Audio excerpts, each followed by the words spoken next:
The month of April is recognized as National Autism Month, and today, April 2nd, is National Autism Day. And I'm coming to you today to read a book that's entitled The Girl Who Thought in Pictures.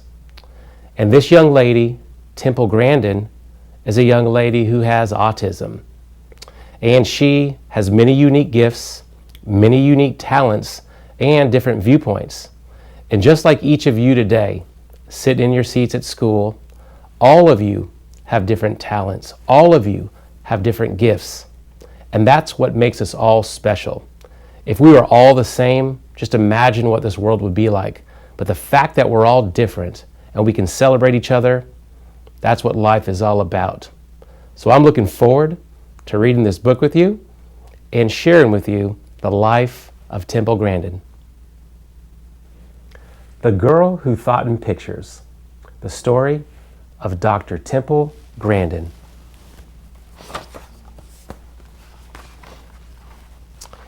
If you've ever felt different, if you've ever been low, if you don't quite fit in, there's a name you should know. Temple Grandin's that name. In her tale you'll find glory. So get ready, get set for this cowgirl's true story. In the city of Boston, one hot summer day, a sweet baby was born. It was Temple, hooray! Unique from the start, an unusual girl. She loved spinning in circles and watching things twirl. But some things she hated, like certain loud sounds, or bright crowded places, large cities and towns. Frilly dresses with tags made her itch, pull, and tug. Something else that she hated, a big squeezy hug.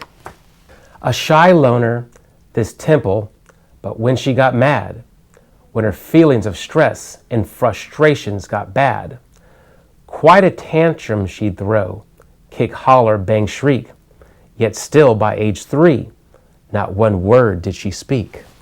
She'll never be normal, was what some did say. Her brain's not quite right. You must send her away. Away? Not my Temple, her mother proclaimed.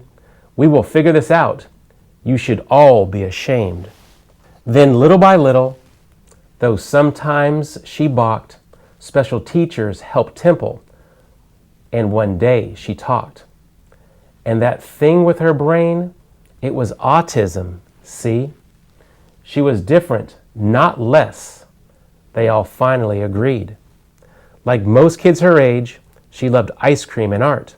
But the way Temple thought, that's what set her apart.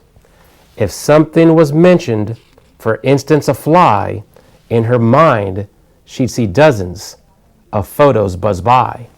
When the time came for school, let's just say that was hard. Kids taunted and chased her all over the yard. They picked on poor Temple, how crazy it drove her. They teased her for saying things over and over and over and over and over. Until finally she snapped. Yes, she did, lost her cool. Threw a book at a kid and was kicked out of school. No one really got Temple. But well, then again, the truth of it was Temple didn't get them. You need time away, said her mom.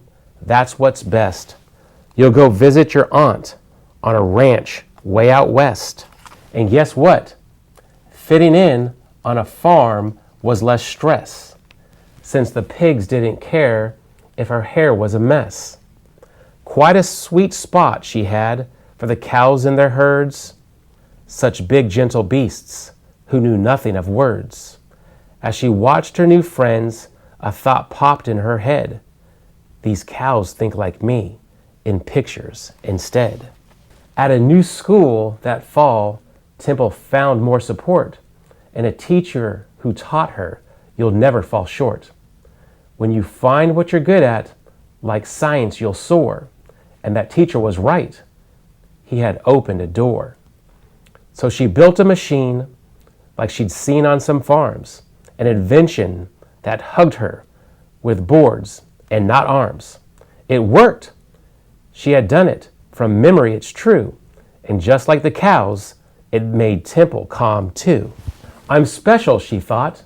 Like a bright shooting star, my attention to details could help me go far. Through her studies, she learned there were farms not so kind. I will help them, she said. Some solutions she'd find. And then something cool. Can you guess? Could it be? Off to college she went. A degree? She earned 3. And though ladies weren't experts on farms at that time, do you think that stopped Temple? No way. She did fine. She stepped through that door and went forward, no tears. She took on the world, but at times she had fears. Because some things were scary, like people she'd meet who'd ignore her ideas and, well, wouldn't be sweet.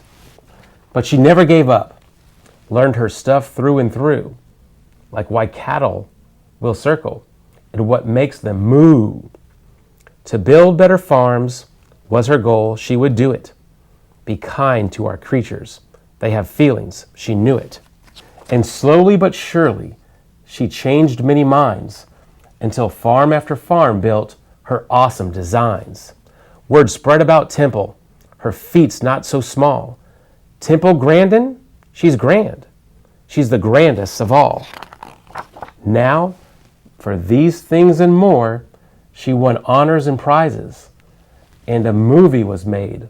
But the biggest surprise is that girl with the future that couldn't be bleaker. Yes, the once silent girl, she is now a big speaker. Today she spreads hope with her stories and speeches.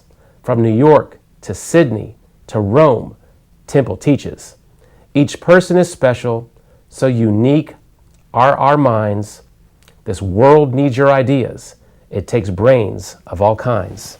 So here's the lesson. Feeling odd or offbeat, being different might just be what makes you so neat. Don't let doubt hold you back, not for 1 minute more. Stand tall and like Temple, march right through that door. And this is an actual letter from Temple Grandin. Dear reader, as a child, I was really glad that my mother always encouraged my ability in art.